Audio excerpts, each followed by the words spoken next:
The first time Zara Hamid saw her, it was raining. Not the soft, poetic kind of rain that people write songs about.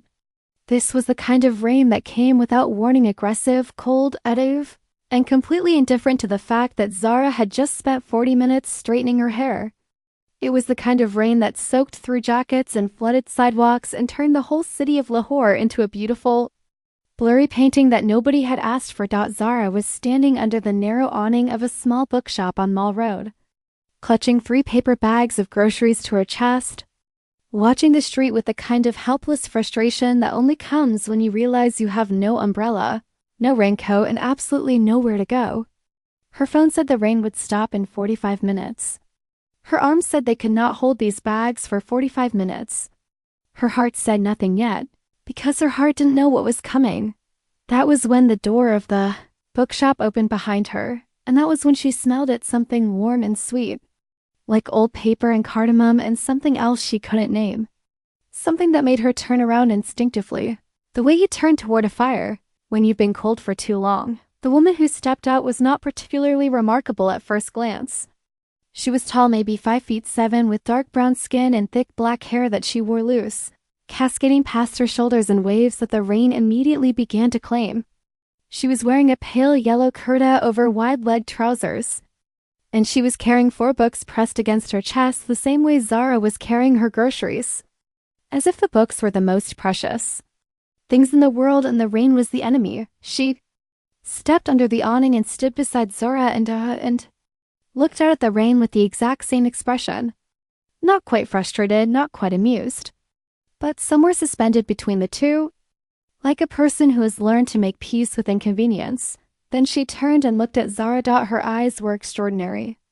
Not because of their shape or their color, they were just dark brown, ordinary in every technical sense, but because of the way they looked. There was a quality to them that Zara had never encountered before in another person's eyes.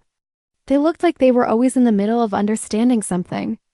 Like the gears behind them were always turning, always processing, always finding meaning in things that other people walked past without noticing. "Nice day for it," the woman said. Her voice was low and a little rough, like she hadn't spoken in a while. Zara blinked. "For what?" "For being stuck." She nodded toward the rain. "I find it clarifying. Being stuck somewhere with no choice but to wait. You end up noticing things you'd otherwise miss." Zara looked at her properly then. "What kind of things?" The woman smiled. It was a slow smile, unhurried, like it knew it had nowhere better to be. The way the rain sounds on different surfaces. The way people run differently. Some people cover their heads with bags, some just accept the soaking. Some stand under awnings with strangers and start conversations. "Is that what we're doing?" Zara said. "Having a conversation?" "I think so," the woman said. "Unless you prefer comfortable silence." "I'm equally good at that." Zara laughed. It surprised her, the laugh, because it came out completely genuine, unguarded, the kind of laugh she usually saved for her oldest friends. "I'm Zara," she said. "Noor," the woman said. And she shifted her books to one arm and extended her free hand. And Zara shifted her groceries and shook it. And the rain came down harder around them as if it approved. That first conversation lasted 23 minutes. Zara would not know this until later, when she found herself thinking about it so often that she eventually reconstructed it minute by minute and counted. 23 minutes under a narrow awning while the rain tried to erase the city around them. 23 minutes that felt like both 5 and forever simultaneously. They talked about books first naturally, given where they were standing. Noor had bought 4 novels, all of them by women, all of them dog-eared and second-hand from the shop behind them. She held each one up with the reverence of someone presenting artifacts from a beloved civilization. Zara recognized 2 of the titles and had opinions about both. And this delighted Noor in a way that was immediately apparent. Her whole face changed when she was delighted. Opened up like a window being thrown wide. They talked about the bookshop itself, which had been on Mall Road for 30 years and was run by an elderly man named Mr. Salim, who categorized his books, not by genre or author, but by mood. Shelves labeled things like books for when you are angry at the world, and books that will ruin you beautifully.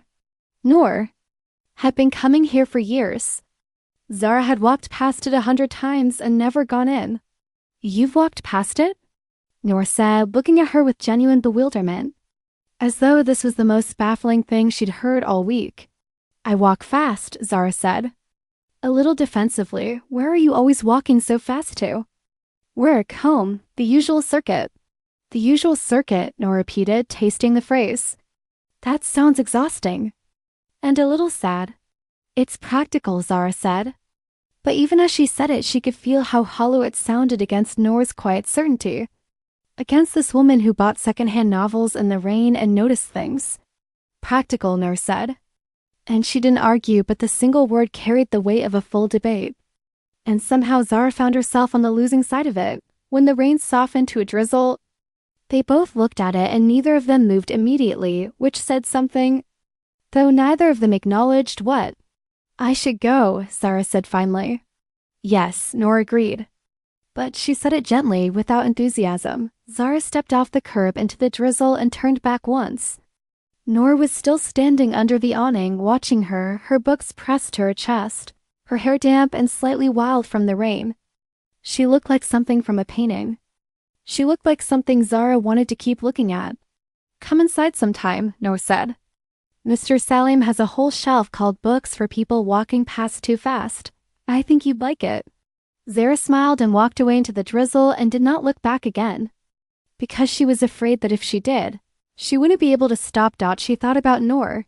For the rest of the day, she thought about her that evening while making dinner. She thought about her while trying to read and finding the words sliding past her eyes without registering.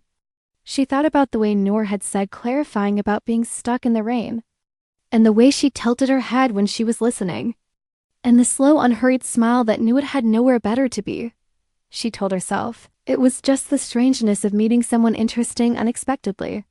She told herself she would forget by morning. She did not forget by morning. Zara's life was, she would be the first to admit, built for efficiency rather than beauty. She was 28 years old and worked as an urban architect in a mid-sized firm in Lahore. She was good at her job, genuinely, demonstrably good at it in the way that comes from caring deeply and working relentlessly. She thought about cities the way other people think about relationships, as living things that could be nurtured or neglected, that had moods and histories and futures that depended on the choices being made right now. She lived alone in a 2-bedroom apartment on the 3rd floor of a building in Goldberg. The 2nd bedroom she used as a studio. She had pinned architectural drawings across every wall of it, and models in various states of completion on the desk, and reference books stacked in columns on the floor, and one window that faced east so she could have morning light. She had good friends, 4 of them. Deep friendships built over years, and a family who loved her and work she believed in. On paper and genuinely, her life was full, but there was something, a kind of quiet that lived in the apartment that she hadn't chosen and didn't quite know how to name. Not loneliness exactly, she had too many people who cared about her for it to be simple loneliness. More like a specific absence. Like a chair left empty at a table that was otherwise beautifully set. She had dated, of course, a few relationships over the years, each one earnest and real in its own way, each one ending with a kind of mutual, gentle disappointment, the sense that something essential had not quite connected, that they had reached toward each other and found their hands falling slightly short. She'd never talked about this with most people. She had talked about it carefully and over time, with her closest friend Amara, who had listened with the particular quality of attention that is only possible from someone who loves you and is also trying to understand you at the same time. Maybe you haven't met the right person yet, Amara had said once, simply. Maybe Zara had said. Or maybe you're looking in the wrong direction, Amara had said, very quietly, and then immediately changed the subject. And Zara had let her, because she wasn't ready to think about what that meant. She went back to the bookshop on a Tuesday. She told herself she was just going to browse, just to see what Mr. Salim had on his peculiar shelves. Just because it was a Wednesday, it was actually a Tuesday.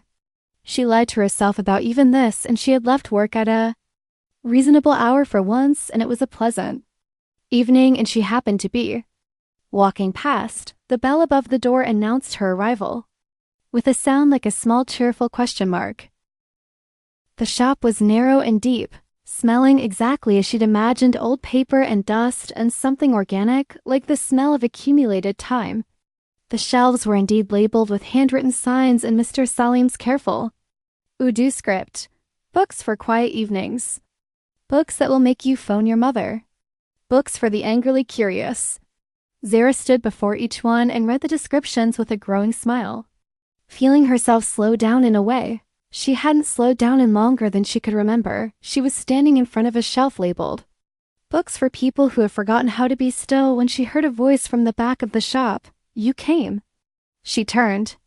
Noor was sitting cross-legged on the floor in the farthest corner of the shop, wedged between two shelves, a book open in her lap.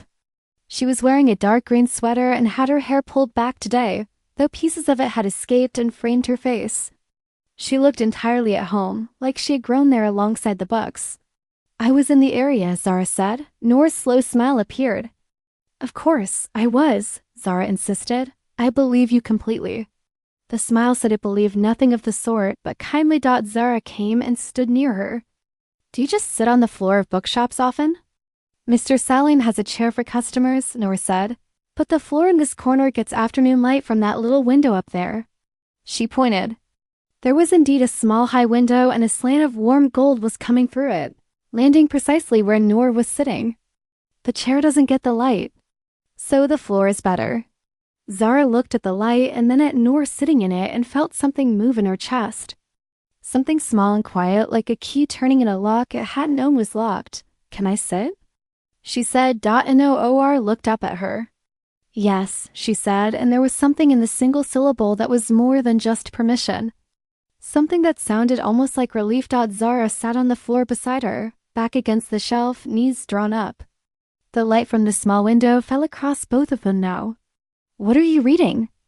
Zara asked. Noor held up the cover. It was a novel Zara didn't know by a Pakistani author she'd never heard of. It's about a woman who inherits her grandmother's house and finds 40 years of letters hidden in the walls. Letters her grandmother wrote but never sent. To whom? Another woman, Noor said, and she glanced at Zara sideways as she said it. The briefest glance, almost careful, and then looked back at the book. Zara felt the words settle around her. She didn't say anything. After a moment, she reached out and picked up a book from the nearby shelf. It was called A Geography of Longing, and opened it at random and began to read. They sat together in the afternoon light for an hour and a half without speaking more than a handful of sentences. Zara had never in her life sat in comfortable silence with someone she had met only once before, in the rain for 23 minutes. She had never found stillness come so easily in another person's presence. When Mr. Salim switched the lights on, the natural light had faded without either of them noticing. They both looked up, blinking, and then looked at each other, and both laughed at the shared surprise of having lost an hour. Tea? Noor said. Yes, Zara said. It was as simple and inevitable as that. They became friends the way rivers form, not by planning, but by finding the natural low ground and following it. Tuesdays became their day at Mr. Salim's shop, almost without discussion. Then Thursdays became the day Noor came to Zara's studio to look at whatever she was working on and ask questions that consistently arrived at angles Zara hadn't considered. Then Saturday mornings became walks, long rambling walks through different parts of the city, which had been Noor's idea. Because Noor believed you didn't understand a place until you'd walked it slowly and paid attention. Zara learned that Noor was a documentary photographer, that she had studied in Karachi and spent 3 years working in different cities: Istanbul, Nairobi, Manila, before coming back to Lahore 18 months ago, pulled back by a complicated love for a city she needed to leave before she could appreciate. That she photographed people primarily, and specifically the spaces between people, the gap between two friends walking side by side, the distance maintained or collapsed across a table, the geometry of belonging and exclusion as visible in how bodies arrange themselves in space. That's what I look for, Noor explained one Saturday. As they walked through the old walled city, past centuries-old Havalis and spice markets, and the smell of something frying in enormous pans. The invisible architecture. The structure that's there between people, holding them together or apart, even when you can't see it. Zara stopped walking.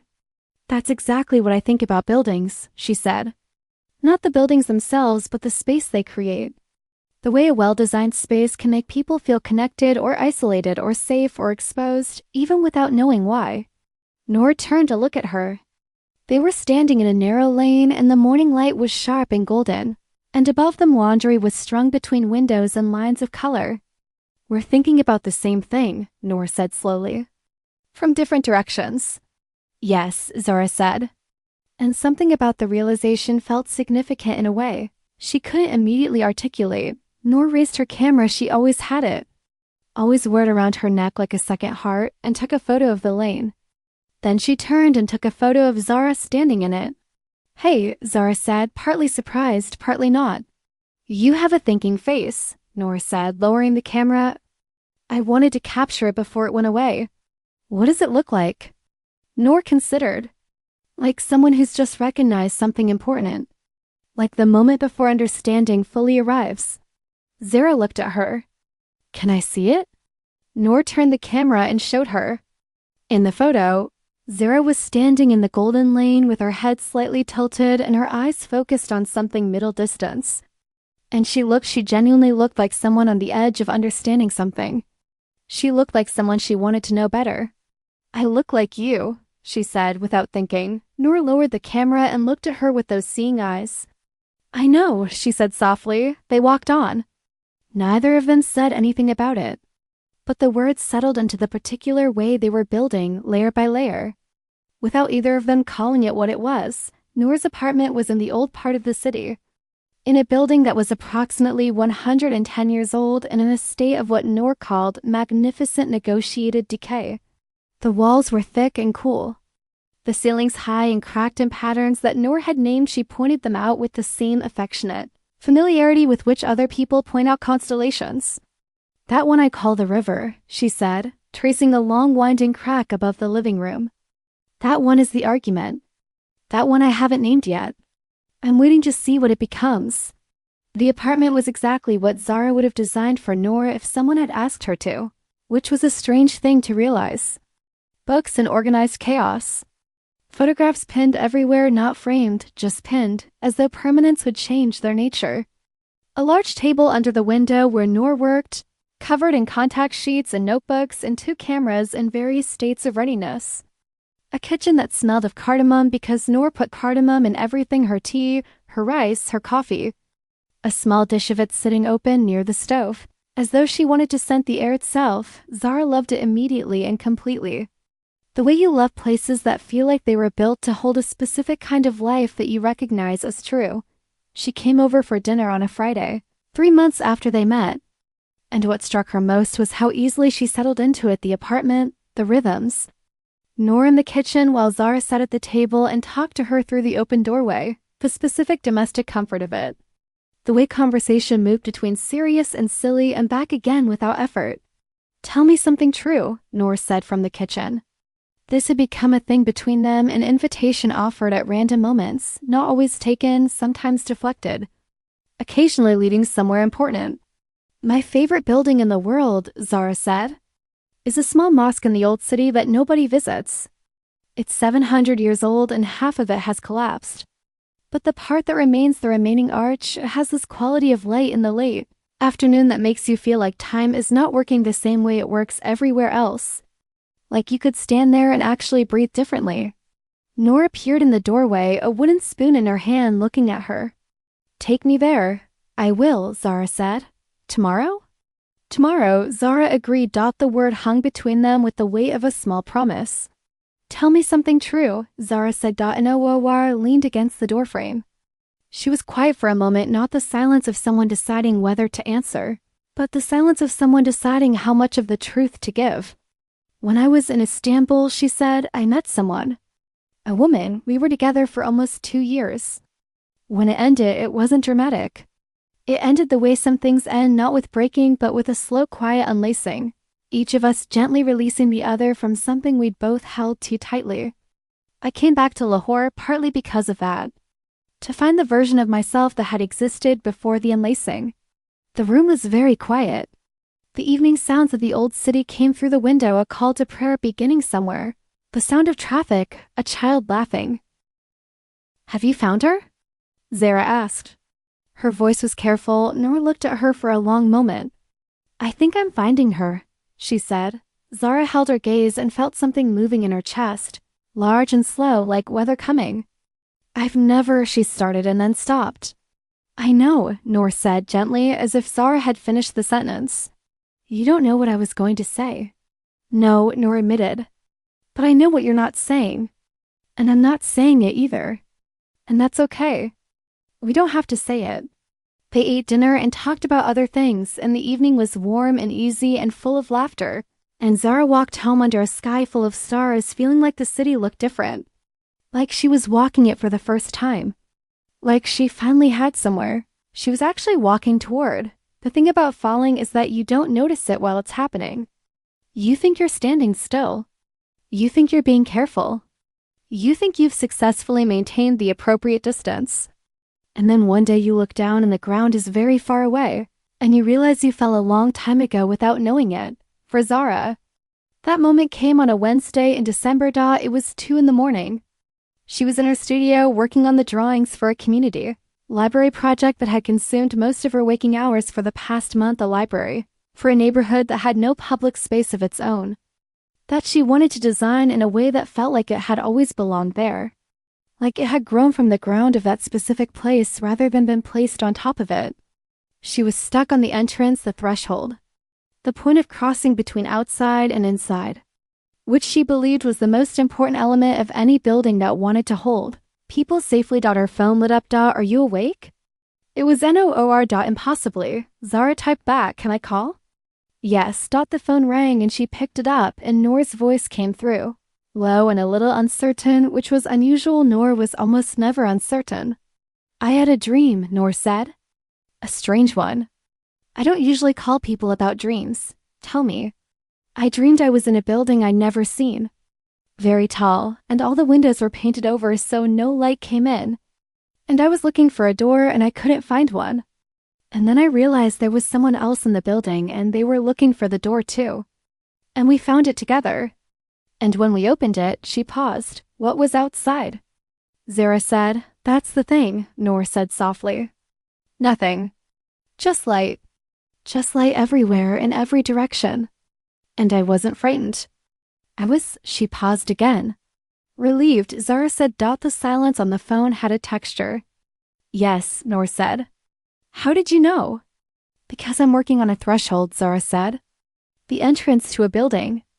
And I keep thinking about what it feels like to step from darkness into light, and how that feeling is the thing I want the building to give people. Not just shelter, but the feeling of arriving somewhere that opens up. Zara, Noor said, and her voice was different, quieter, closer, as though she had leaned toward the phone. Yes? A long pause. Nothing. I just wanted to say your name. Zara sat very still in her studio at 2 a.m. Surrounded by her drawings, and felt every wall she had carefully maintained begin to lean inward. Not breaking but bending, the way walls do when something on the other side of them is too present to ignore. I'm here, she said. I know, Noor said. That's what I wanted to know. They stayed on the phone for another hour. Talking about nothing in particular, Noor described the sounds the old city made at 2 a.m, the way it breathed differently at night. And Zara described the problem of the threshold, drawing as she talked. And somehow in the combination of these two things, Noor's voice describing the breathing city, Zara's hand moving across paper, she found the solution she'd been looking for. The entrance she designed that night became the element that won the project its eventual award. Though she never told the committee that it had come from a phone call at 2 a.m. with a woman, whose voice she needed to hear. She took Noor to the collapsed mosque the next day. As promised, they went in the afternoon when the light would be right. The mosque was down a lane in the old city that required 3 turns from a main road and a certain willingness to not know exactly where you were going. The remaining arch stood at the end of what had once been a courtyard, now open to the sky. The fallen stones carpeted with wild grass and small yellow flowers that had found purchase between the centuries. The light came through the arch at that hour the way Zara had described, not like regular light. Not like light that was simply present in a space, but like light that was arriving. Like it had traveled a specific distance to be precisely here, precisely now, and knew it. Noor stood in it and didn't raise her camera. She stood in it and looked up through the arch at the sky, and her face in the light was the most extraordinary thing Zara had ever seen, entirely open, entirely present, nothing held back. She looked like someone receiving something. Zara watched her and did not look at the arch. After a long time, Noor lowered her eyes and found Zara watching her. And she did not look away, and Zara did not look away. And the light came through the arch and landed on both of them. And the silence was the most honest thing that had passed between them since that first conversation in the rain. Zara and Noor said, just her name again, the same way she'd said it on the phone. I know, Zara said. What do you know? I know what I feel, Zara said. She stopped. I've never allowed myself to. I didn't know how to name it before. For myself. She stopped again. You don't have to name it right now, Noor said. She crossed the distance between them and stood in front of her. And her expression was careful and soft and completely patient. The way it was when she was in the bookshop corner waiting for the afternoon light.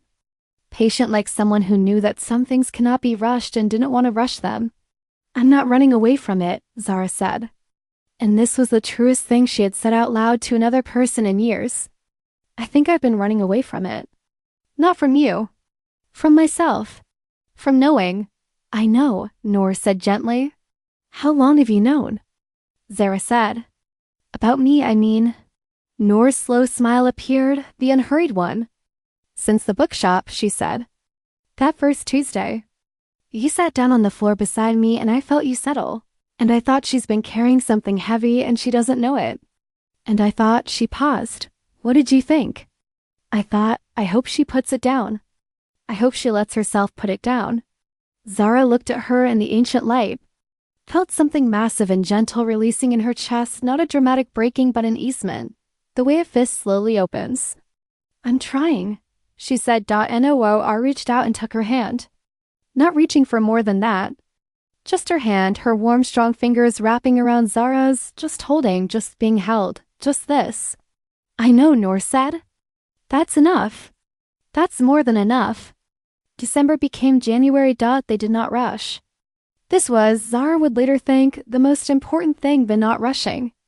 The willingness to let what was building between them build at its own pace, in its own structure, without forcing it into a shape that either of them had borrowed from someone else's story. They held hands now, walking. This was new and not new. They had walked close before, their arms occasionally brushing. But now the hand-holding was conscious and deliberate and warm. And it changed the walk in ways that were both small and enormous. The city looked different again. Lahore, which Zara had walked so efficiently for so many years, was becoming something else entirely, a place she was discovering for the first time through the particular lens of being known by someone. While walking through it, Amara, who had been watching all of this with the careful attention of a best friend who loves you and has been waiting, found the right moment on a Sunday afternoon when they were drinking coffee in Zara's apartment. Tell me about Noor, she said. Zara looked at her. Amara's face was entirely without agenda, open with just love. Zara started and found that words were genuinely insufficient for the first time in recent memory. She was an articulate person. She spoke precisely and well.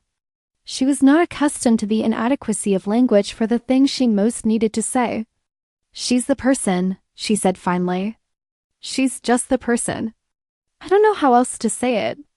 When I'm with her, the world makes more sense than it does without her. And that's, she stopped. Terrifying? Amara offered. And wonderful. Both at the same time, constantly. Amara was quiet for a moment. Then she said, gently and very clearly, Zara, are you in love with her? The word in love, Zara sat with it. Really sat with it, let it land, didn't deflect or reframe or walk past it too quickly. Yes, she said. And in saying it out loud for the first time and saying it to another person, which made it real in a way that private knowing never quite could, she felt the floor of something shift. Not dangerously. More like settling. Like a building finding its foundations. Amara leaned across and took her hands. Good, she said firmly. It's about time. You knew, Zara said. For approximately 2 years, Amara said. About yourself. I mean, about the direction you needed to look. I've been, she smiled. Patient. Zara laughed, and it was the unguarded kind again, the kind that only came when she was completely safe. You could have said something. Could I? Amara raised an eyebrow. Would you have heard it? Zara considered. Probably not, she admitted. I wasn't ready, and now? Now, Zara said, and felt the word expand to hold everything she meant by it. It happened like this. It was a Saturday evening in late January. They had spent the afternoon at Noor's apartment, going through photographs. Noor had taken over the past month a project she was developing about women in Lahore's various neighborhoods, their relationship to public and private space, the architectures they moved through, and the architectures they created around themselves. The photographs were stunning in the particular way Noor's work always was, each one finding the precise moment in which the invisible became visible, in which the space between people told the real story. Zara sat, cross-legged on the floor of Noor's apartment, surrounded by photographs, and felt something she would later try to describe to Amara as the specific joy of being in the presence of someone's full creative self, the thing that happens when you see someone's work, their real work, the thing they are most truthful in, and recognize in it the same person who holds your hand and says your name in a particular way and sits in afternoon light in bookshop corners. This one, Zara said, holding up a photograph.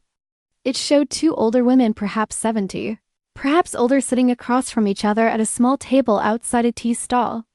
They were not looking at each other. They were both looking at something outside the frame. But their hands on the table were almost touching. Not touching, almost. The gap between them was perhaps 2 centimeters, and it was the most inhabited 2 centimeters Zara had ever seen. The space between their hands held everything. Noor looked at the photograph and then at Zara. Yes, she said quietly. They know, Zara said. Those 2 women. They know. They've known for 50 years, Noor said, and her voice was very soft. Zara looked up from the photograph. Noor was kneeling on the floor a little distance away, and the evening light was coming through the window and making everything warm and gold and slow. Her hair was loose today. She looked like herself, the most herself, Zara thought, that you could look. Like someone who had fully arrived at their own face. Noor, Zara said. Double quotes, yes? I need to say something. Noor was very still. I have been. Zara set the photograph down carefully. All of my life. I have been building things, structures, frameworks for work and for myself. I know how to build things that are functional and careful and hold their shape. What I don't know, she paused, breathed. What I have never known how to do is build something without knowing exactly what it would be when it was finished. Something that I was building toward without a blueprint. Noor didn't say anything. She was listening with her whole self. You are that, Zara said. Us, this, whatever this is, it is something I am building without a blueprint, and I am more frightened of it and more certain about it than anything I have ever made. And she stopped. Keep going, Noor said, very gently. I love you, Zara said. I love you. I have loved you since the bookshop, or possibly since the rain, and I have been very slow about admitting it, and I know that about myself, and I'm sorry for the slowness. But I'm saying it now. I love you. The room was very quiet. Noor rose from where she was kneeling and crossed the floor to where Zara was sitting. And she sat down in front of her, and she took Zara's face in both her hands with the same careful reverence with which she held her camera, with which she held her books, with which she held everything she recognized as precious, and she looked at her. Those seeing eyes looking at her from a distance of inches, finding her completely. I have loved you, Noor said. Since you sat down on the floor beside me in the afternoon light and read a book in silence for an hour and a half, and it felt like the most natural thing that had ever happened to me. Zara's eyes were wet. She hadn't noticed when that had happened. I have loved you, Noor continued, since you described a threshold. Since you said that the point of crossing between outside and inside is the most important thing. Because I thought that's what she is. That's what this is. She is the threshold. She's the place where I cross from one version of myself into something more open. Noor, I have loved you, Noor said. Since you stood in the light of the broken mosque and looked not at the arch but at me. And I thought she sees me. All the way through. Zara lifted her hands and held Noor's wrists. Both of them, her hands on Noor's wrists with Noor's hands on her face, holding each other in this small circle of touch. I see you, Zara said. I know, Noor said. I see you too. And in the golden light of the January evening, In the apartment that smelled of cardamom and old paper and the specific warmth of a life fully inhabited. They kissed for the first time, soft and slow and entirely certain. The way all true things are certain without requiring proof. It was not like anything Zara had a word for. Later, trying to describe it to herself in the quiet of her own apartment, she would keep returning to her architecture. It felt like a building that had been under construction for a long time, finally receiving its roof. Not completion exactly, buildings are always in some process of becoming but shelter. The arrival of shelter. The sense of something open being held, finally, by something strong enough to hold it. Noor pulled back after a moment and looked at her with shining eyes and the slow smile that knew it had nowhere better to be. "Hi," Noor said. Zara laughed, the unguarded laugh. "Hi, you took a long time to get here." "I know." "I'm sorry, don't be." Noor brushed her thumb across her cheek. "You got here. That's everything." Spring came to Lahore the way it always did, not gently but all at once, as though the city remembered color and couldn't contain its enthusiasm. The jacaranda trees bloomed overnight in great explosions of purple. The air changed temperature. The morning light came earlier and stayed later and had a quality of amber generosity that Zara had always loved about this season. She was in love and the world looked different because of it. She knew this was not an original observation. She knew that every person who has ever loved has made it. But there is no avoiding the truth of it that the world genuinely is different when you are seen by someone who loves you. Not because anything external has changed, but because the perceiving instrument has changed. Because you are looking through eyes that are open in a new way. She and Noor had not rushed this either. They had moved into the new shape of themselves gradually and surely, each step chosen consciously, each piece of their life together laid with care. Zara was slow, she had always been slow, but she was steady. And Noor had an infinite quality of patience that was not passive but active. The patience of someone who is paying close attention and finding what they see worth the waiting. They spent weekends between their two apartments, accumulating the small tokens of a shared life, a coffee mug appearing in the wrong kitchen, a book left on the other's table. A habit of morning messages that had started practical and become something else entirely. Noor's photographs began to change almost imperceptibly, but Zara noticed. Because she looked at everything Noor made with the close attention of someone who understands that a person's work is also their autobiography. The photographs became warmer somehow. Not less precise, not less honest, but more inhabited by something that the earlier ones, for all their brilliance, had been missing. "Your new work," Zara said one evening, looking at a series Noor had just printed. "There's something different. What do you see?" Noor said, sitting beside her. "Joy," Zara said. "Not in the subjects, though, them too, but in the eye, in the person looking. I can feel that the person taking these was," she looked for the word. "Happy," Noor said simply. Not a question. Zara turned to her. "Are you, truly?" Noor looked at her steadily. "Truly, completely, more than I have been and more than I can remember." She paused. "You?"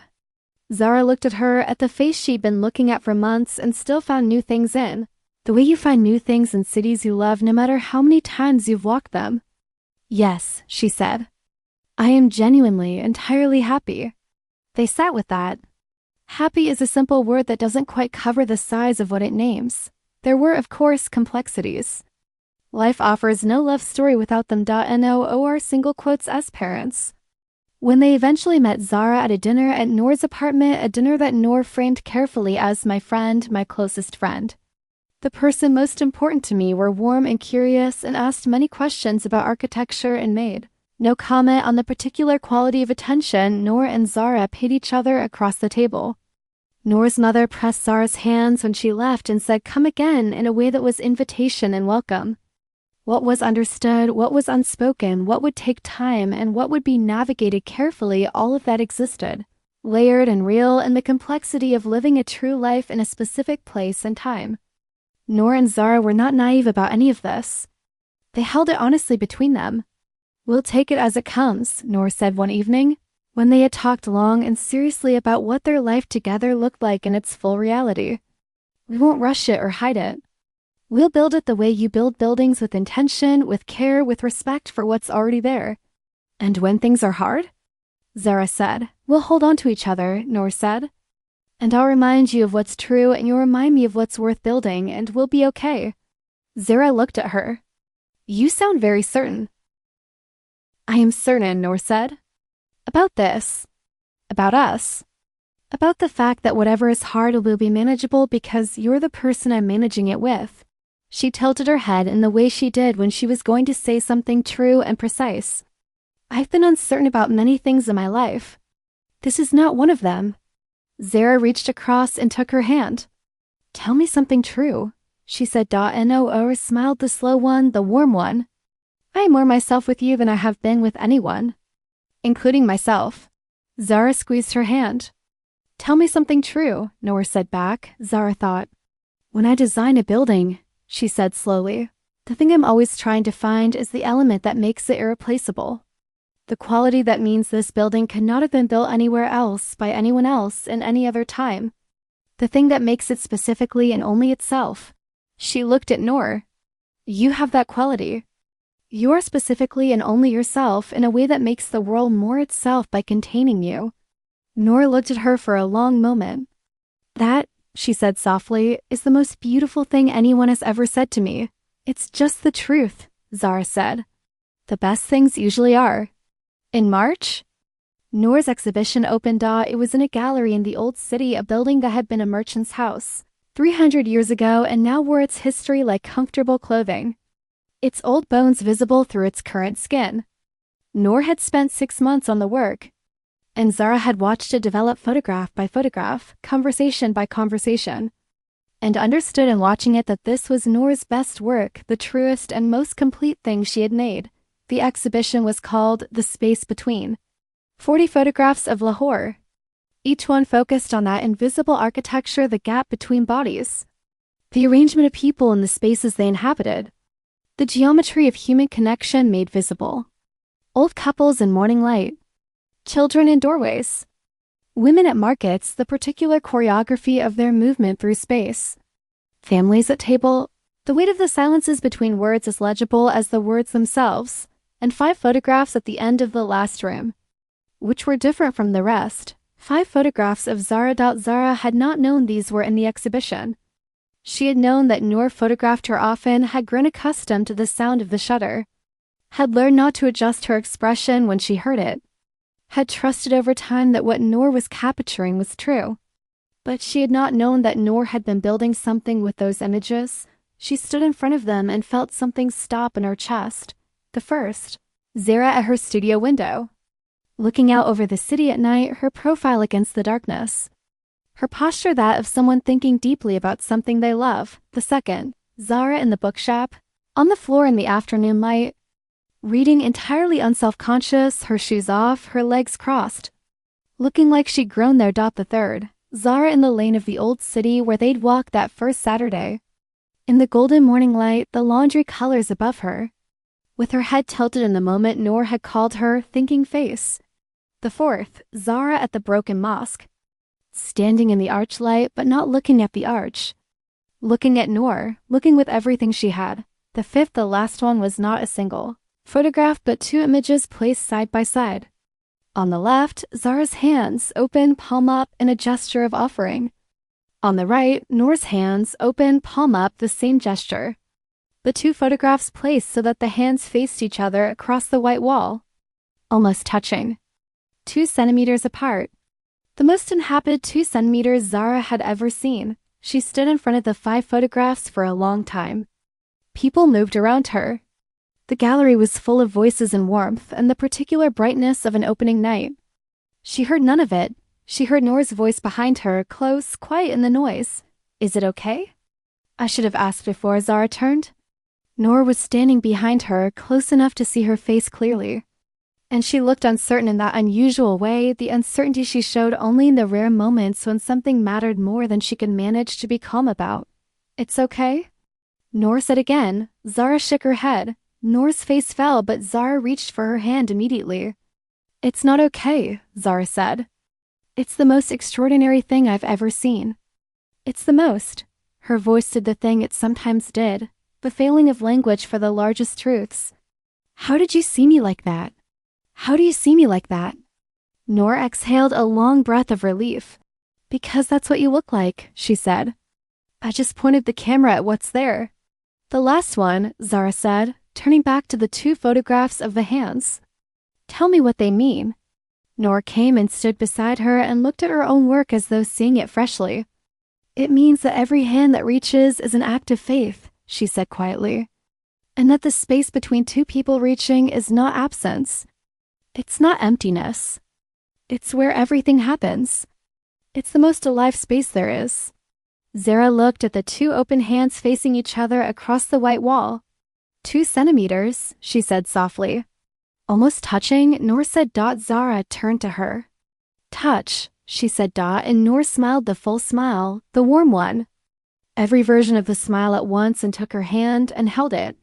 In the gallery full of light and people and the visible architecture of a life that was continuing to be built, carefully and with love. One true thing at a time. Summer. The community library was finished. The building stood in a neighborhood that had been, for as long as anyone could remember, without a public space of its own. It was not a large building. Zara had never wanted it to be large. She had wanted it to feel found rather than imposed, to feel like something the neighborhood had grown from its own soil. She had spent months talking to the people who would use it before she drew a single line. The entrance, the threshold she had struggled with and solved at 2 a.m. On a phone call was the element that every visitor mentioned first. It was a tall arched opening oriented east, and in the morning the light came through it in a way that made the space beyond it seem both larger and more intimate than the outside world. The transition from the street to the interior passed through a small open courtyard, a breathing space, a pause between outside and inside before arriving at the main hall. The effect was of a building that invited you to slow down before it welcomed you in.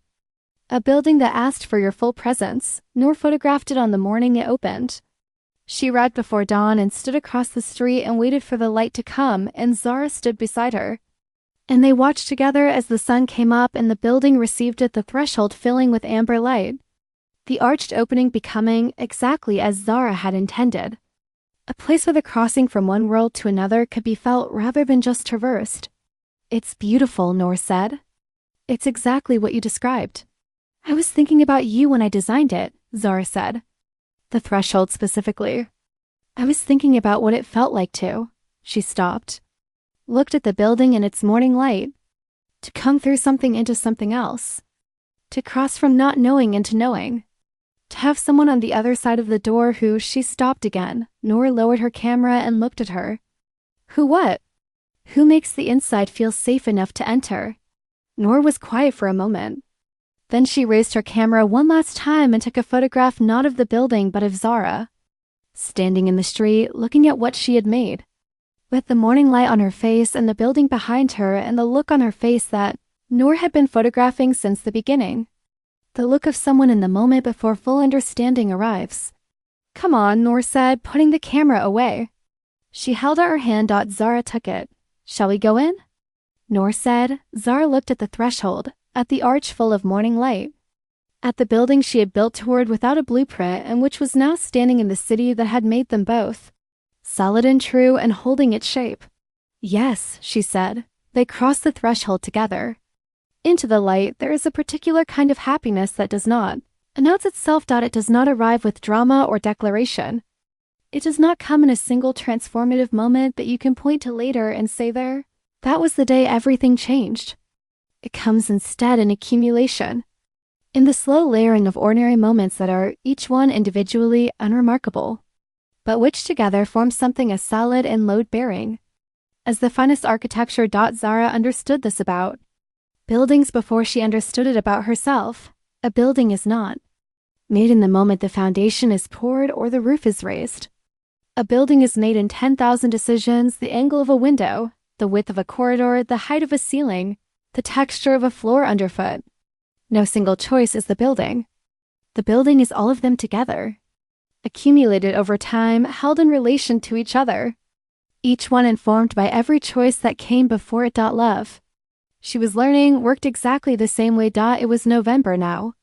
The jacaranda trees had dropped their purple extravagance and the city had moved into the cooler, cleaner air of winter's approach. Lahore in November had a particular quality of light, lower, more golden, more deliberate than summer's harsh brightness. It was a light that made everything look considered, intentional. Like the city itself was taking more care. Zara noticed this because she noticed everything more now. This was one of the things love had done to her that she hadn't anticipated. She'd expected, based on every story she'd ever read, every account she'd ever heard, that love would make the world softer, hazier, more dreamlike. What it had actually done was sharpen everything, made it more present, more specific, more real. She noticed the texture of things, the particular sound a city makes at 7 in the morning, the way certain kinds of light made the old stone walls of Lahore look like they were lit from within, the weight of a coffee mug in both hands on a cold morning. She noticed Noor. This seemed obvious, of course. She noticed the person she loved, but what she meant was something more specific and more extraordinary. She noticed Noor the way she noticed. Great architecture, not all at once, not in a single comprehensive assessment, but in continuous discovery. Each time she looked, she found something new. A gesture she hadn't catalogued before. A new expression, the one Noor made when she was concentrating hard. A slight furrow between the brows and a stillness of the mouth that looked like listening, as though she were hearing something very faint that required absolute quiet to receive. The way Noor talked to Mr. Salim with a specific warmth, a grandson to grandfather warmth that suggested a kind of chosen family nobody had formally named. The way Noor looked at her. This above all, there is no preparation for being truly looked at. Not seen in the superficial sense, not admired or assessed or evaluated, but looked at in the way that means someone is receiving you completely. Every contradictory element, every half-finished thought, every piece that doesn't quite fit the frame you've constructed around yourself, and finding it not only acceptable but specifically, particularly, irreplaceably dear. Zara had not known this was what she was missing until she had it. She understood now, with a retrospective clarity that sometimes startled her with its completeness, why every previous relationship had ended with that gentle falling short. She had been offering herself genuinely, honestly, with real care, but offering the self she had constructed. The efficient self, the practical self, the self that walked the usual circuit. What she had not known how to offer was the self underneath, but the one who stood in broken mosques feeling time differently, who woke at 2 in the morning with architectural problems she'd solved in dreams, who had feelings she hadn't known how to name and so had filed them away in rooms she didn't visit. Noor had simply not opened those rooms exactly. More like sat near the closed doors and waited, with infinite patience and complete absence of judgment, until Zara opened them herself. On a Tuesday morning in November, Zara arrived at Mr. Salim's bookshop to find a note tucked under the door. It was from Noor, written on the back of a contact sheet characteristically, and it said only, "That corner, new shelf. Go and read the label." Zara went in and found Mr. Salim behind his counter being his accounts, and he looked up and smiled and said nothing, which meant he was in on it. She wound her way through the narrow stacks to the back corner, to their corner, where the afternoon light fell or would fall in the afternoon. At 10 in the morning it was still making its way there. There was a new small shelf, wooden, clearly handmade, not quite level, which made it more endearing than any perfectly level shelf could have been. And on the front of it, in Noor's handwriting on a small card, was the label, "Books for People Who Have Finally Started Walking Slowly." Zara stood in front of it for a long time with a full heart. On the shelf were 4 books she recognized all of them because they were her 4 favorites, the ones she had talked about over the past year. They were Noor's copies, she realized, examining them. All secondhand, all slightly worn, all with Noor's occasional pencil marks in the margins, small stars beside passages that had mattered, question marks beside things she wanted to think more about. She was giving her the books with the thinking already in them. Zara sat down on the floor in their corner and opened the first book to a page Noor had starred, and read the marked passage, and it was perfectly, precisely, exactly what she would have starred herself. She stayed there for 2 hours. She read all 4 books' starred passages in order, and it was like reading a letter, the most intimate letter she had ever received. Not because it said explicitly private things, but because it said them in the language of shared attention, in the vocabulary of 2 people who had been paying close attention to the same world from their different directions and finding, repeatedly, that they had arrived at the same true things. When she came out, Mr. Salim looked up from his accounts. "Good shelf," he said. The best shelf, Zara said. He nodded with the expression of a man who has been in his bookshop for 30 years and has seen every kind of person sit on its floor, and knows a true thing when he sees one. She spent 3 Saturdays building it, he said. Very determined, not very skilled with woodwork. He paused, but very determined. Zara laughed. I know, she said. That's her exactly. Yes, Mr. Salim said. He looked at her over his glasses. It is. The archaeology of a shared life. This is what Zara thought about.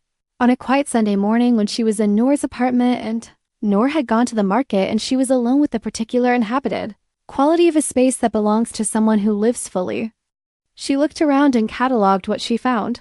On the large work table under the window, 3 cameras in various states, one fully assembled and ready, one with its back open and a roll of film half threaded, one that Noor had been cleaning and left mid-process. Contact sheets from the past week's work.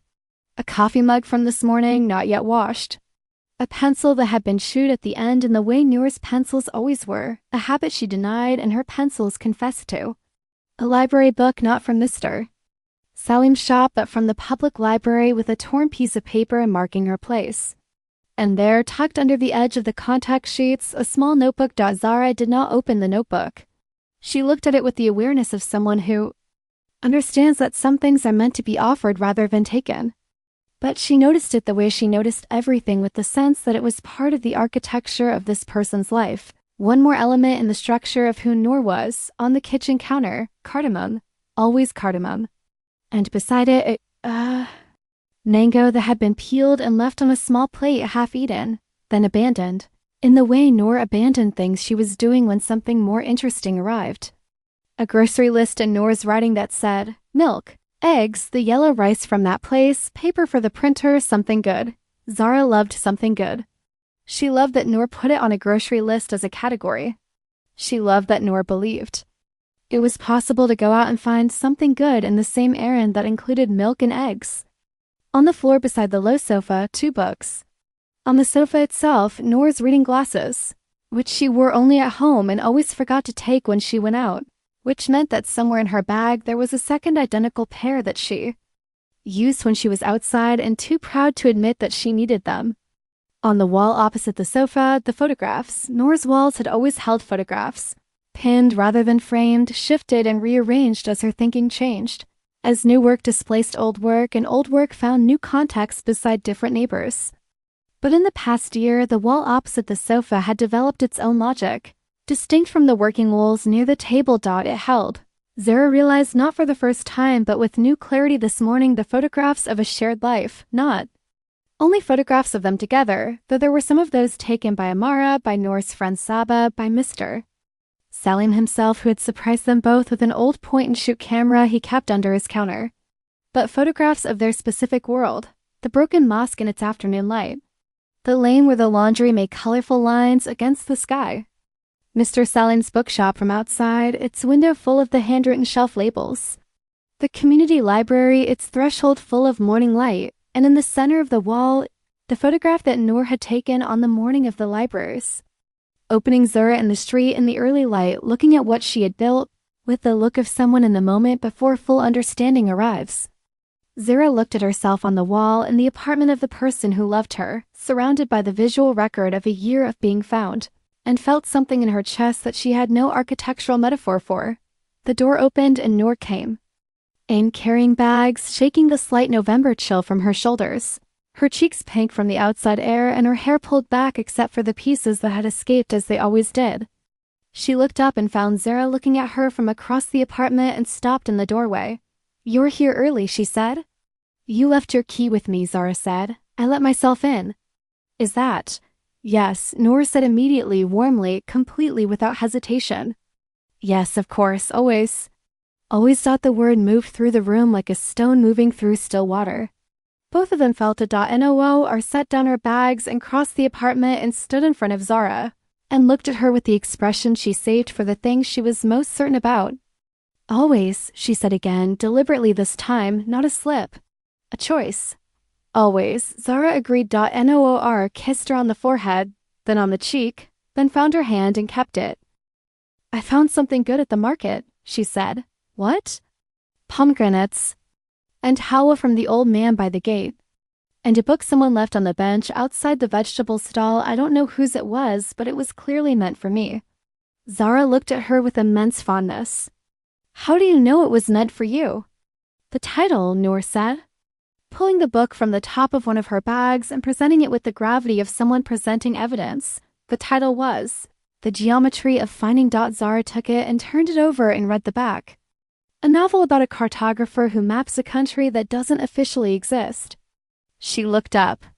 Noor, I know, Noor said, delighted with herself. The universe is very obvious sometimes. That or you will find meaning in anything. Both things can be true, Noor said, taking the book back and heading to the kitchen. Come and help me with the pomegranates. I'll tell you what I've decided about the new project. Zara followed her into the kitchen and stood at the counter while Noor broke open the pomegranates with practiced ease and told her in her precise, image-forward way about a new series she was developing. About women and water. About the various ways water appears in Lahore's domestic life, the rooftop tanks, the canal, the ritual washing, the wells in the old city that had been dry for 20 years but still held the memory of water in their stones. Zara listened and asked questions, and the pomegranate seeds fell in small jeweled pieces into the bowl, and the kitchen smelled of cardamom and fruit.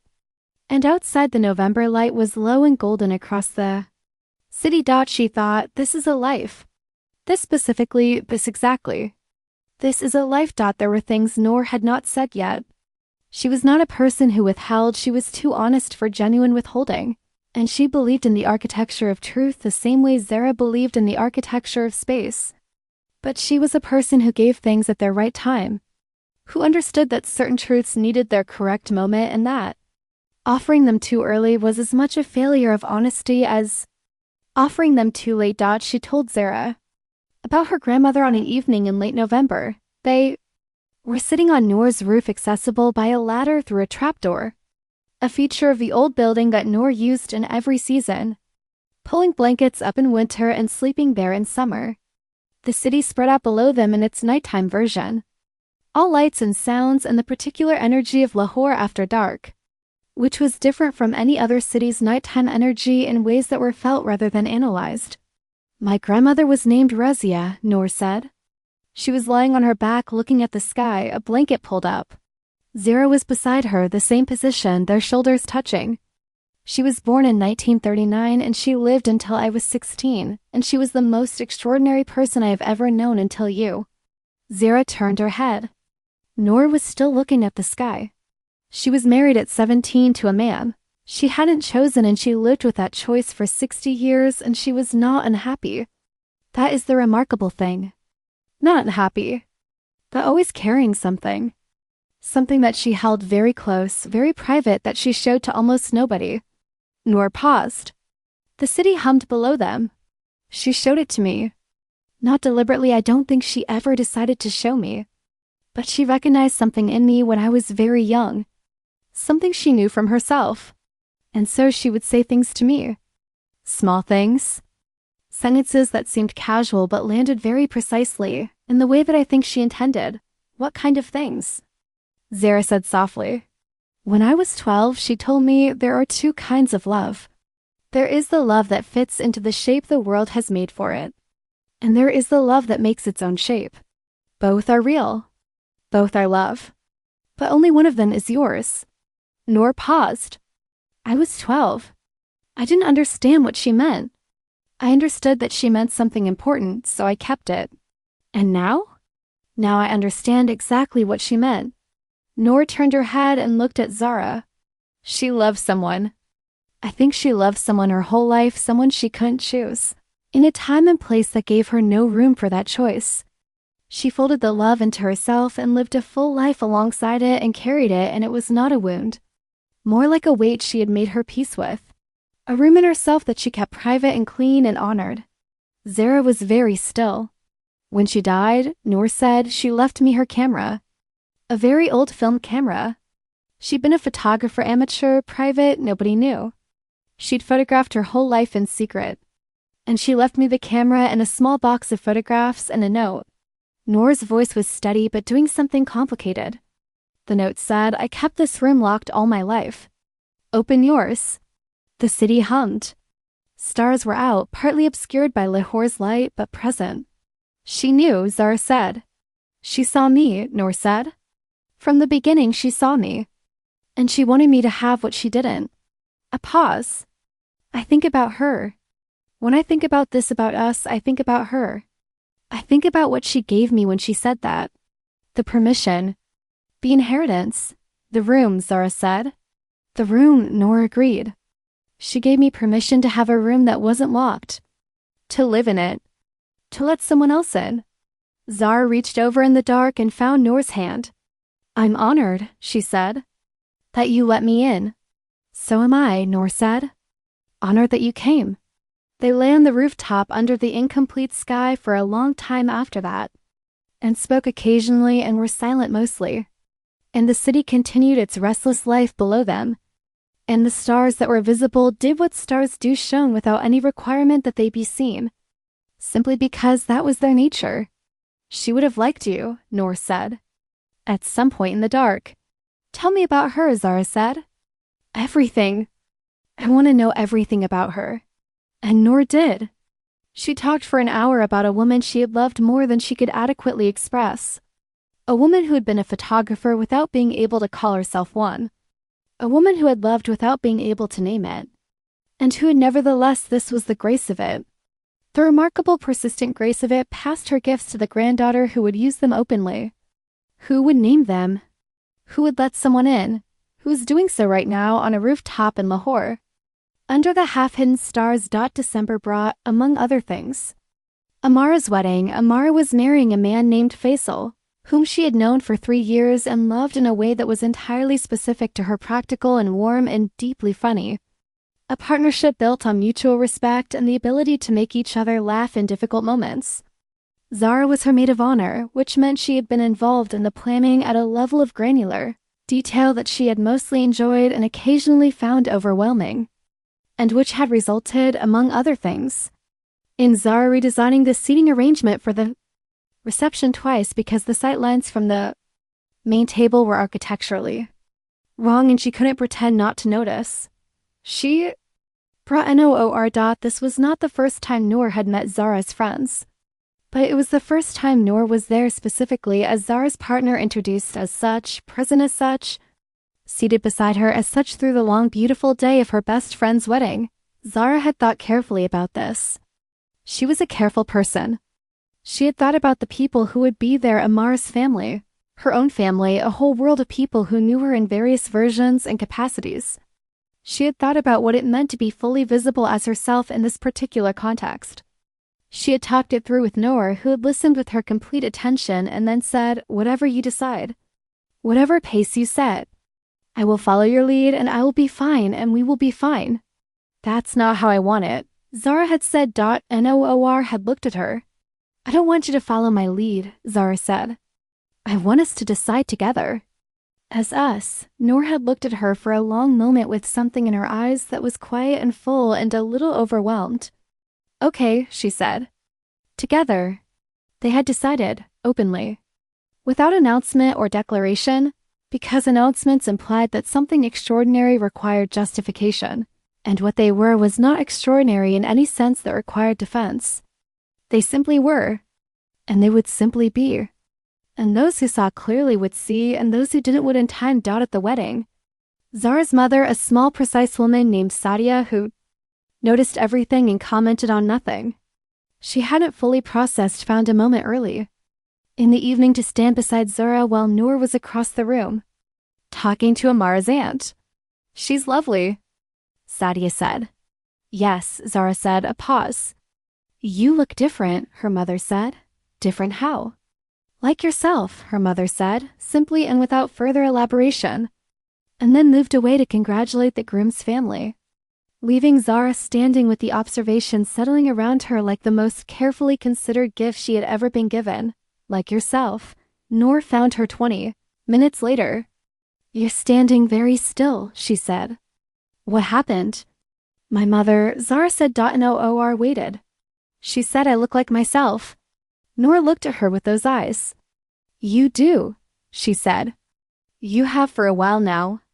I wasn't going to be the one to tell you because I didn't want it to go to your head. Zara laughed, the surprised, unguarded kind. You're terrible, only when you're being too serious. Noor took her hand. Dance with me. There's no dancing yet, then let's start it.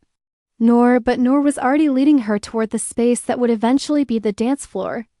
And the band, apparently delighted by the initiative, launched into something. And Amara looked across the room and found Zara's eyes and raised both arms in a gesture of pure triumphant joy. And Zara thought, this is my life. This particular extravagant beautiful mess of a moment is my life. She danced. She danced with Noor in the middle of her best friend's wedding, in a room full of the people who had known her in all her previous versions. And she was exactly as visible as she had decided to be and not 1 inch less.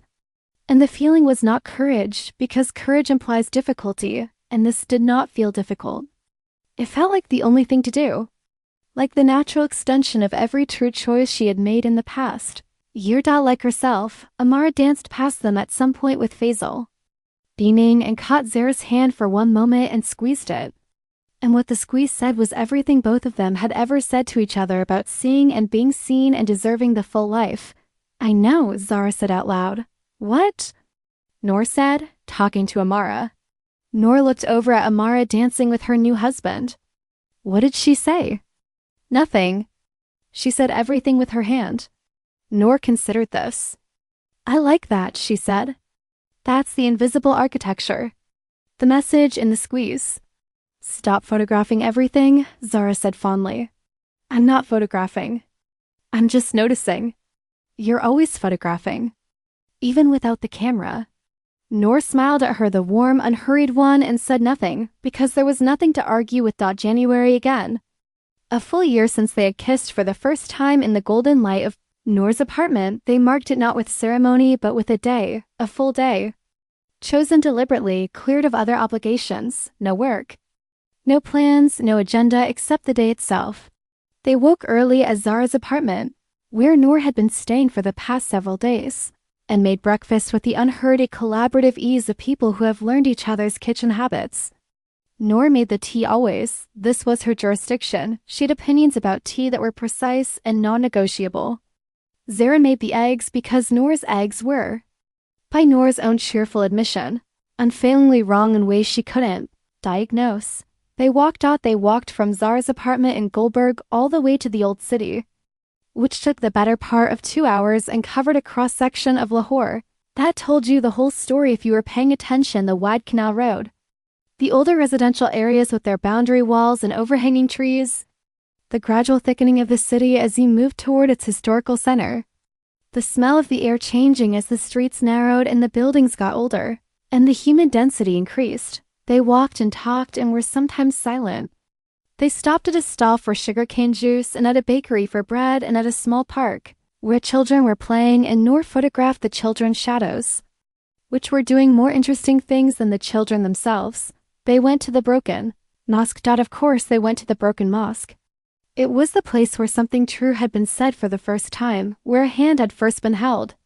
And places like that accumulate, meaning the way walls accumulate age, not by doing anything, simply by being present for what happens in them. The mosque in January light was different from the mosque in December light.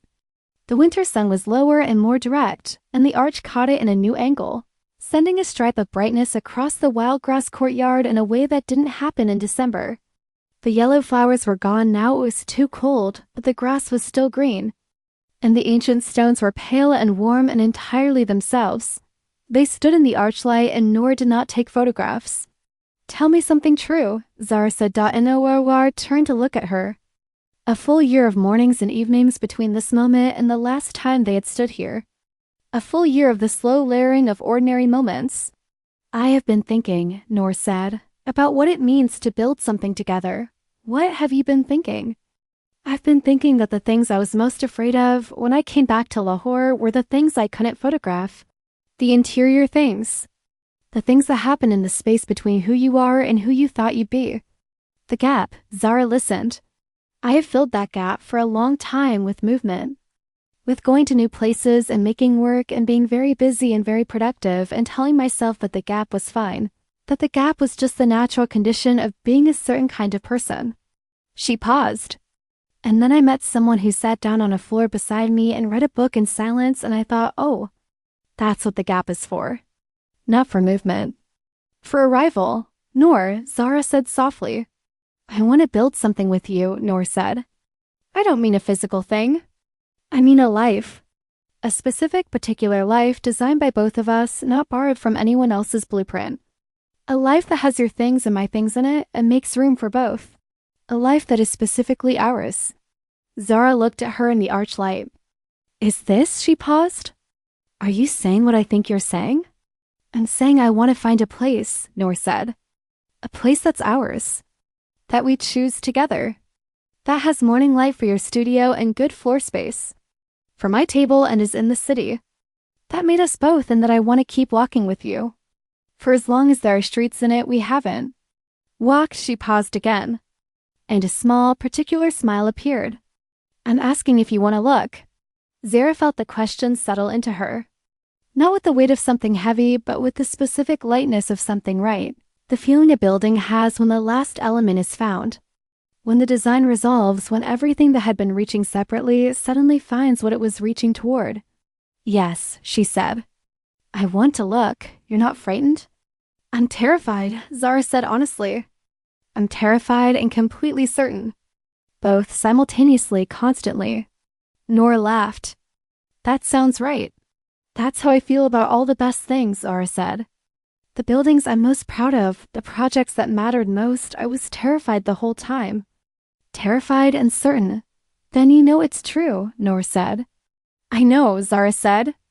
I know it's true. And Awawar took her face in both hands again, in the January light of the broken mosque.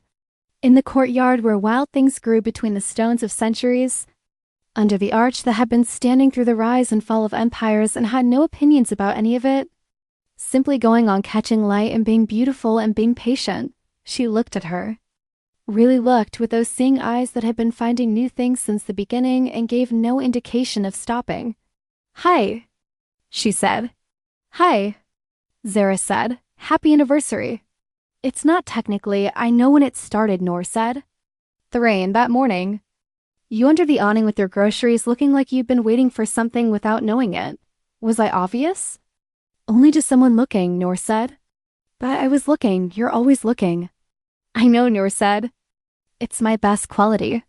It's one of several thousand best qualities. Noor kissed her then in the morning light. In the old courtyard, gently and completely. And the wild grass was green beneath them, and the ancient arch held them in its frame, and the winter light was precise and golden and deliberate. The way Lahore's winter light always was. The way light always is when it has found precisely where it wanted to land. They spent 3 months looking. This was. Zara had suspected it would be and was correct. Both entirely practical and entirely romantic simultaneously. They had a list. The list was collaborative. Zara had written it and Noor had revised it, and then Zara had revised the revision and Noor had added 3 more items that weren't practical requirements at all, but that Zara had put a star next to, which was how they communicated on documents. With stars and question marks and small drawings in the margins, the list said, morning light, east-facing windows at minimum, high ceilings or the feeling of high ceilings, room for a studio north light if possible, sufficient wall space for drawings, room for a work table and printing and both cameras at full deployment, old building preferred, character essential, space that feels like it has a history without the history being oppressive, within walking distance of the old city, added by NOOR. Closing parenthesis within reasonable distance of good tea, also added by Noor, with a small drawing of a tea glass beside it, a window somewhere that catches afternoon light in a particular way, the way that makes time work differently, a threshold that feels like arrival, room for a small garden or something growing, added by Zara with a question mark because she wasn't sure if this was practical. Feels like ours from the moment we see it. They visited 11 apartments over 3 months. The first was perfect. On paper and entirely wrong in person it had. All the technical requirements, but the feeling was off. A flatness in the air that neither of them could specify and neither questioned. because they had both learned to trust the unspecifiable. The second had the morning light, but the ceilings made Zara feel compressed, in a way she professionally recognized as the result of a proportion error and personally found intolerable. The third was extraordinary, genuinely extraordinary, old house, high ceilings, courtyard visible through the main window, but it was too far east, too far from the old city, too far from their particular geography of walks and bookshops and broken mosques. The 4th through 8th had various combinations of right elements and wrong feelings, and they went to each one with open minds and came away with polite and reasoned assessments that both knew translated to no. The 9th was, by all technical accounts, the worst. It was on the top floor of a building that had not aged gracefully. The plumbing was clearly engaged in a prolonged disagreement with the structure, and the previous tenant had left behind a wall painted the specific shade of orange that made both of them stop in the doorway, but the roof. The building had a rooftop terrace not common, not expected, that was accessed through a door at the top of the stairs and opened onto a space that was, in the late afternoon when they visited, so flooded with western light that it looked less like a rooftop and more like a place someone had designed specifically for the purpose of being overwhelmed by sky. In every direction, Lahore, the minarets of the old city visible to the east, the canal glinting to the west, and above everything that enormous luminous sky that was, in February, a shade of blue that had no name in any language Zara knew, but that she had tried to describe in a building once and partially succeeded. They stood on the rooftop for 20 minutes without discussing the apartment at all. The ceiling, Noor said eventually. I know, Zara said. The plumbing, I know. The orange wall. I could fix the orange wall, Zara said. I can fix most of the technical things. I cannot create a rooftop where there isn't one. Noor looked at her, looked at the sky, looked at the minarets, looked at the glint of the canal. Tell me something true, she said. Zara looked around at the light-soaked space. I can see our life from here, she said. Noor took her hand. Not this apartment specifically, Zara clarified, but something close. Something like this. Something with this. The sky, Noor said. The sky, Zara agreed. The 10th apartment was 2 buildings away from the 9th, on the same street, and it was as if the city had been on the same street, and if listening and was now making an offer. Everything. It was on the 2nd floor of a building from the 1940s that had maintained its structure with the kind of confident decay that Noor specifically appreciated, not neglected, not over-restored, but worn in the way that things that have held human life for a long time are always worn, gracefully and with evidence. High ceilings, east-facing windows in the main room that, in the morning, would fill with exactly the quality of light that made Zara capable of her best thinking.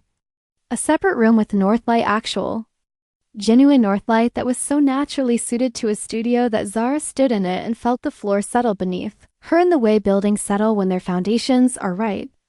A large main space that could hold Noor's table, both cameras at full deployment, contact sheets across the floor, and still have room to breathe. And then the threshold, the entrance to the apartment, from the building's landing, was framed by a double doorway with the original wooden door still in place, old dark wood, worn smooth at the handles, with a transom window above it that in the afternoon caught the light from a skylight in the stairwell and directed it downward in a way that made the act of entering the apartment feel precisely and unmistakably like arrival. Like crossing from one world into something more.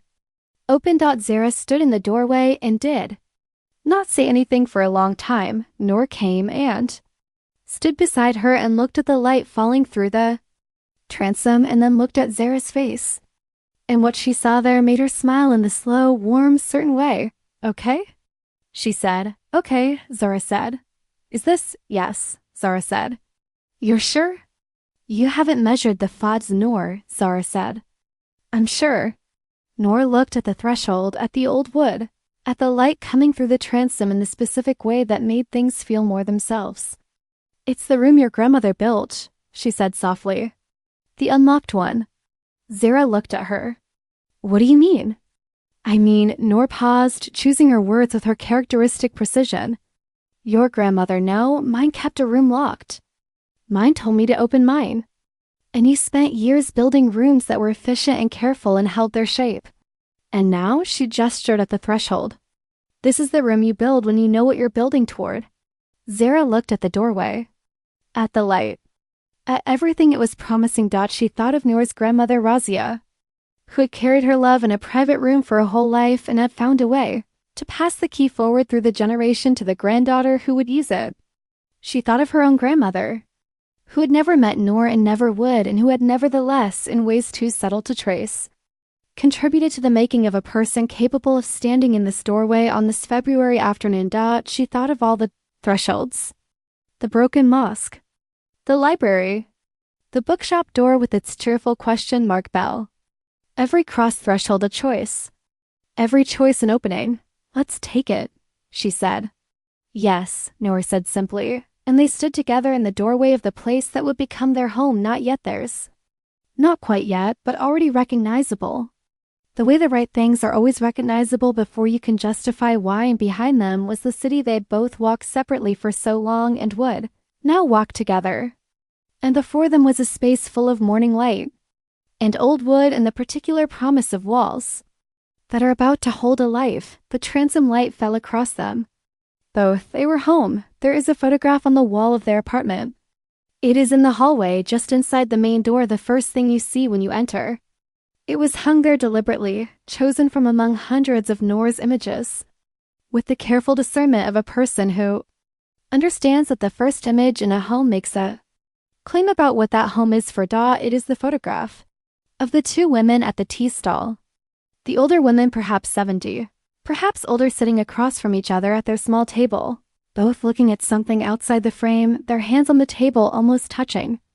2 centimeters apart, the most inhabited 2 centimeters you have ever seen. Below it, in Noor's handwriting on a small card, the words, "The space between is where everything happens." Visitors to the apartment often stop at this photograph. They look at it and then look at the women who chose it. And something is exchanged in that look, a recognition, a knowing that none of them feel the need to put into words. The apartment took 3 months to become itself. Zara designed the alterations. There were not many, because the bones were right, and the best buildings are the ones you change least. She opened up the wall between the main room and the studio to create a flowing space that could be partitioned when concentration required it, and opened when life required more room than that. She fixed the proportion of the bathroom ceiling, which had been wrong in a way only she noticed, and that made her calmer about everything else once it was resolved. She designed shelving specifically and carefully. Each shelf a considered thing for the books, for the cameras, for the accumulation of 2 lives finding their arrangement. Noor painted one wall in the main room, the exact deep teal of the water in a photograph sheet taken in Istanbul years ago, a color that at different times of day looked like different things, like depth or sky or the interior of a feeling she had never quite named. It was the first thing visitors always commented on.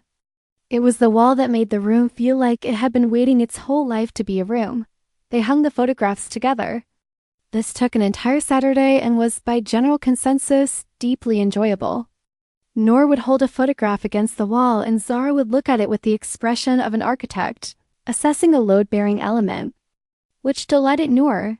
They argued pleasantly about a few positions and agreed immediately on most. And there were 2 photographs whose final placement neither of them chose, but that arrived there through some process of elimination and turned out to be exactly right, which Noor took as evidence of something, and Zara acknowledged without being able to technically refute. Mr. Salim brought them a housewarming gift, a small handwritten sign on card, framed.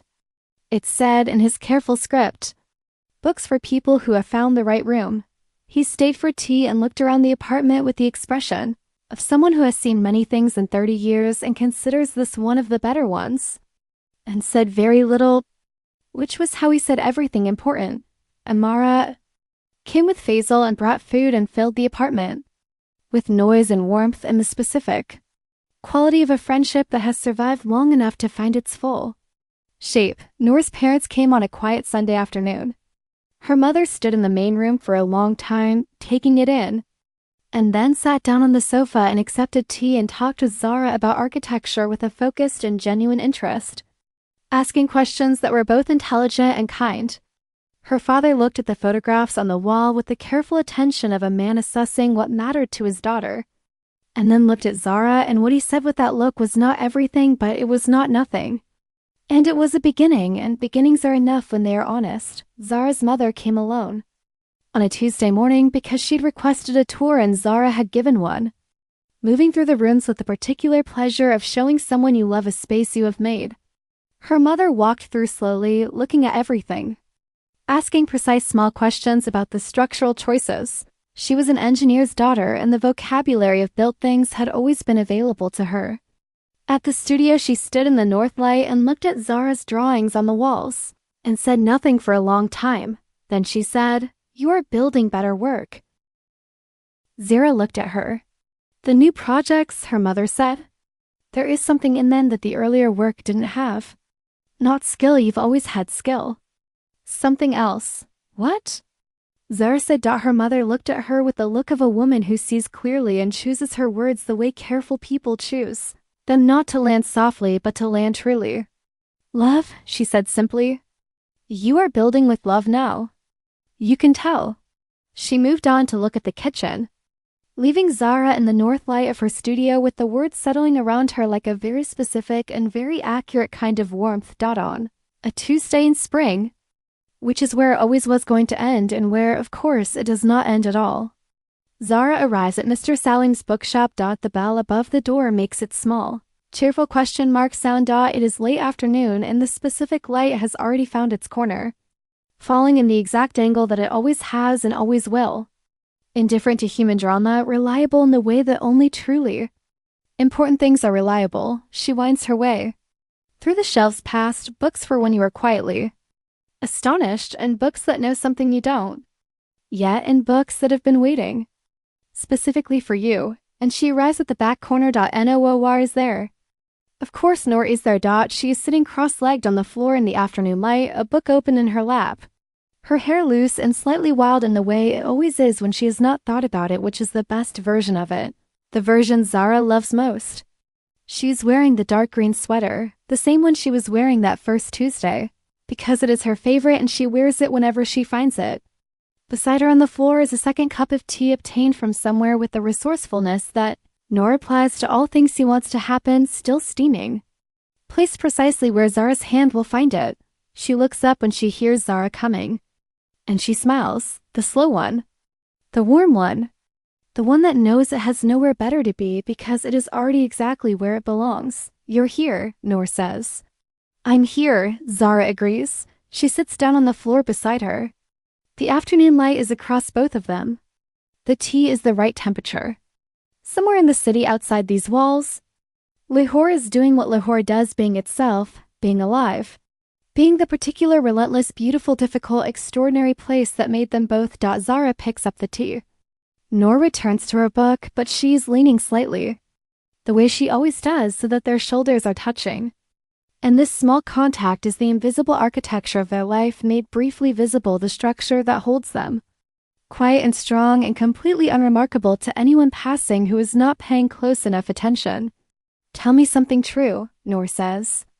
Without looking up from her book, Zara looks at the light on the floor, at the familiar shelves, at the woman beside her whose shoulder is warm against hers and who gave her a shelf labeled books for people who have finally started walking slowly, and who stands in ancient archlight with her face open to whatever comes, and who photographs the space between things to show that the space is not empty but full, always full, of everything that matters. She thinks of all the thresholds crossed, all the ordinary moments accumulated, the rain, the floor, the hands, the roof, the doorway, the light coming through the transom and falling on them both. She thinks of Razia, who kept her room locked and gave her granddaughter the key. She thinks of all the versions of herself that walked the usual circuit too quickly, not knowing. She does not mourn them. They were building toward this. "This," Zara says. "This is the truest thing I know." Noor leans her head against her shoulder. "I know," she says. The afternoon light holds them. The city breathes outside. The story goes on.